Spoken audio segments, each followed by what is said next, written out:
আপনাদের মধ্যে যারা যারা অন্নপূর্ণা যোজনার জন্য অ্যাপ্লাই করেছেন তাদের সবার জন্য একটি দারুণ সুখবর।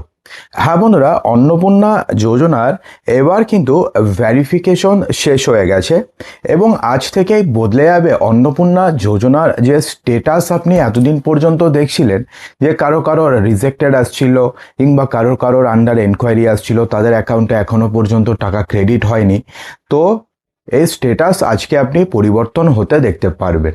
এবং সবথেকে বড় কথা হচ্ছে, এই তৃতীয় কিস্তির অর্থাৎ প্রথম কিস্তির টাকা তো অলরেডি ঢুকে গেছে, দ্বিতীয় কিস্তির টাকাও ঢুকে গেছে। প্রথম কিস্তি এবং দ্বিতীয় কিস্তি মিলিয়ে প্রায় 1,10,00,000 মহিলাদের অ্যাকাউন্টে টাকা ঢুকে গেছে।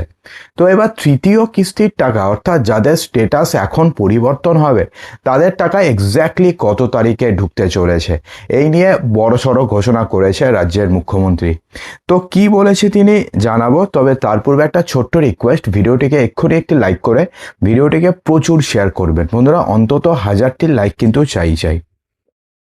দেখুন, বলা হয়েছে যে অন্নপূর্ণা যোজনাতে যারা যারা অলরেডি অ্যাপ্লাই করেছেন এবং যাদের এখনো পর্যন্ত স্ট্যাটাসে পুরনোটাই দেখাচ্ছে অর্থাৎ রিজেক্টেড কিংবা আন্ডার এনকোয়ারি, তাদের এখন সরাসরি ওয়েবসাইটে স্ট্যাটাস দেখা যাচ্ছে। সিটিজেন লগ ইন সেকশনে গিয়ে মোবাইল নম্বর, ওটিপি দিয়ে সহজেই আপনাদের আবেদন গৃহীত হয়েছে নাকি আপনাদের আবেদন বাতিল হয়ে গেছে নাকি আপনাদের আবেদন আন্ডার এনকোয়ারিতে আছে, সেই সমস্ত কিছু এখন আপনি দেখতে পারবেন। এবং যেই সমস্ত আবেদনগুলো বাতিল হয়ে গেছে সেগুলো পুনরায় যাচাই করার কাজ চলছে। দেখুন, সরকারি ওয়েবসাইটে এখন ডাইরেক্টলি জানা যাচ্ছে যে আবেদনের অবস্থা কি রয়েছে। সেখানে দেখিয়ে দেওয়া হচ্ছে আপনাদের আবেদন গৃহীত হয়েছে নাকি আপনাদের আবেদন বাতিল হয়েছে। যদি পেমেন্ট আটকে যায়, যদি পেমেন্ট প্রসিড বলে লেখা থাকে অথবা পেমেন্ট ফেইল্ড লেখা থাকে, তাহলে সেটাও আপনি দেখতে পারবেন। এবং দেখার পরে যদি আপনি দেখেন যে আপনার পেমেন্ট ফেইল্ড হয়ে গেছে, তাহলে আপনাকে বুঝতে হবে যে আপনার ব্যাংকের কোনো সমস্যা রয়েছে। তো সেক্ষেত্রে তখন আপনি পরবর্তীতে কি করবেন সেটাও আপনি তখন সেটা দেখে করতে পারবেন। দেখুন, প্রথমে আমরা জানবো যে স্ট্যাটাস দেখার জন্য আপনাকে কি করতে হবে। প্রথমে হচ্ছে অন্নপূর্ণা যোজনার যে অফিসিয়াল ওয়েবসাইট রয়েছে অর্থাৎ social registry.gov.in, প্রথমে wb.gov.in, প্রথমে এখানে আপনাকে যেতে হবে। তো সেখানে আপনাকে প্রথমে সিটিজেন অথবা ফ্যামিলি লগ ইন সেকশনে ফার্স্টে আপনাকে ক্লিক করতে হবে। ঠিক আছে, এটা আপনি উপরেই পেয়ে যাবেন। তারপরে আপনাদের জেলা নির্বাচন করতে হবে এবং আবেদনের সময়তে আপনি যেই মোবাইল নম্বরটি দিয়েছিলেন সেই মোবাইল নম্বরটিকে আপনাকে দিতে হবে। তারপরে ক্যাপচা কোড পূরণ করতে হবে। তারপরে সেখানে যখনই আপনি সাবমিটে ক্লিক করবেন, তারপরে আপনাদের নাম্বারে একটা ওটিপি যাবে, সেই ওটিপিতে দিয়ে আপনাকে লগ ইন করতে হবে। তারপরে জানতে পারবেন আপনার স্ট্যাটাস। ঠিক আছে, দেখুন, আপনি যদি অনলাইনে আবেদন করে থাকেন তাহলে আপাতত স্ট্যাটাস দেখার সুযোগ দেওয়া হচ্ছে। অফলাইনে যদি আপনি আবেদন করে থাকেন, অফলাইনে মানে আপনি ফর্ম ফিল আপ করে কোনো অফিসে জমা করেছেন, তাহলে আপনাকে সেখানে গিয়ে আপনাকে আপাতত স্ট্যাটাস চেক করতে হচ্ছে। তো আপনি কোথায় যাবেন স্ট্যাটাস চেক করতে?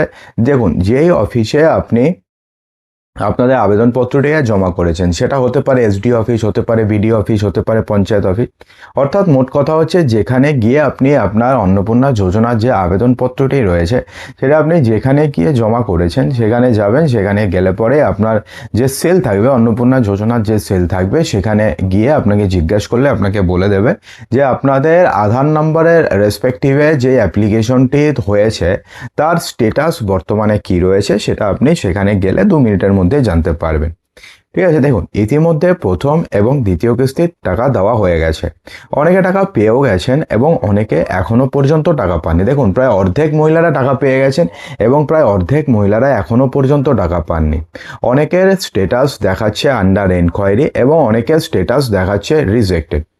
সদ্য জানা গিয়েছিল যে বাতিল হওয়া আবেদন আবার পুনরায় যাচাই করা হবে, কারণ মুখ্যমন্ত্রী শুভেন্দু অধিকারী বলেছেন যে কারোর আবেদন যাচাই না করে অর্থাৎ ফিল্ড ভেরিফিকেশন না করে কারোর আবেদন বাতিল অর্থাৎ রিজেক্ট করা হবে না। রিজেক্ট করার আগে প্রত্যেকের কি হবে না, ফিল্ড ভেরিফিকেশন হবে। ফিল্ড ভেরিফিকেশন হওয়ার পরে যদি দেখা যায় যে না, উনি যা দিয়েছেন ফর্মে এবং যা এক্স্যাক্টলি রয়েছে তার মধ্যে ব্যাপক গরমিল রয়েছে, অথবা তার যা ক্রাইটেরিয়া রয়েছে সেই অনুযায়ী তিনি অন্নপূর্ণা যোজনার টাকা পাবেন না, যদি এটা দেখা যায় তাহলে সেক্ষেত্রে কি হবে, সেক্ষেত্রে আবেদন বাতিল হয়ে যাবে, সেক্ষেত্রে কিছু করার নেই। কিন্তু যদি দেখা যায় যে আপনি যেই আবেদন জমা দিয়েছেন, যে নথি দিয়েছেন তা ঠিক থাকে, তাহলে বদল হতে পারে আপনার অ্যাকাউন্টের স্ট্যাটাস এবং আপনার আবেদনের স্ট্যাটাস। দেখুন, প্রথম মাসের টাকা আপনারা সবাই জুন মাসে পেয়ে গেছেন এবং দ্বিতীয় কিস্তির টাকা জুলাই মাসে দেওয়া হয়েছে।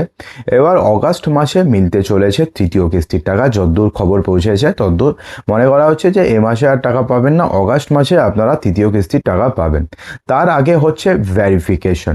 জানা গেছে যে আজ থেকেই আপলোড করা হবে স্ট্যাটাস, তাই যাদের স্ট্যাটাস আন্ডার এনকোয়ারি দেখাচ্ছিল কিংবা রিজেক্টেড দেখাচ্ছিল তাদের এই স্ট্যাটাস বদলের সম্ভাবনা রয়েছে বিস্তর এবং সেটা আজকেই সেই স্ট্যাটাস চেঞ্জ হতে পারে। দেখুন, আপনাদের মধ্যে যারা যারা অনলাইনে আবেদন করেছেন তারা তো ইজিলি দেখে নিতে পারবেন যে আপনাদের বর্তমানে স্ট্যাটাস কী রয়েছে, কিন্তু আপনাদের মধ্যে যারা যারা অফলাইনে আবেদন করেছেন, যারা আবার দুটোই করে দিয়েছেন, দেখুন একজনের নামে যদি দুটো আবেদন হয় তাহলে যেটা আগে হয়েছে সেটা অ্যাকসেপ্টেড হবে, সেটার নামে একটা অ্যাপ্লিকেশন আইডি জেনারেট হয়ে যাবে। যদি একবার অ্যাপ্লিকেশন আইডি জেনারেট হয়, নতুন করে কেউ যদি করতে যায় ওই আধার নম্বর দিয়ে, তাহলে কিন্তু আর অ্যাপ্লিকেশন হবে না, অর্থাৎ সেটা আর হয়নি।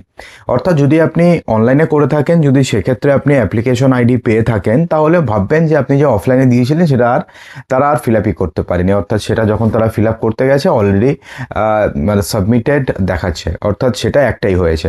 তো সেই হিসাবে আপনি দেখে নিতে পারবেন যে আপনাদের স্ট্যাটাস কী রয়েছে। কিন্তু যদি আপনার মোবাইল নাম্বার দিয়ে, আপনার জেলা দিয়ে সমস্ত কিছু করার পরেও যদি আপনি দেখতে না পারেন যে ধরুন কিছুই দেখাচ্ছে না স্ট্যাটাস, তার মানে আপনি অফলাইনে আবেদন করেছেন এবং অফলাইনে আবেদন করলে পরে এখনও পর্যন্ত স্ট্যাটাস দেখার সুযোগ দিচ্ছে না। অফলাইনে যদি আপনি আবেদন করে থাকেন তাহলে সেক্ষেত্রে আপনাকে স্ট্যাটাস যদি আপনাকে চেক করতে হয় তাহলে সেক্ষেত্রে আপনাকে অফিসেই যেতে হবে, যেই অফিসে আপনি ফর্ম জমা করেছেন সেখানে গিয়ে আপনাকে স্ট্যাটাস চেক করতে হবে। তো বন্ধুরা, আশা করব যে ভিডিওটিতে আপনাদের সমস্ত কিছু সঠিকভাবে বোঝাতে পেরেছি। যদি ভালো লেগে থাকে তো লাইক করবেন, শেয়ার করবেন, চ্যানেলটিকে সাবস্ক্রাইব অবশ্যই করবেন।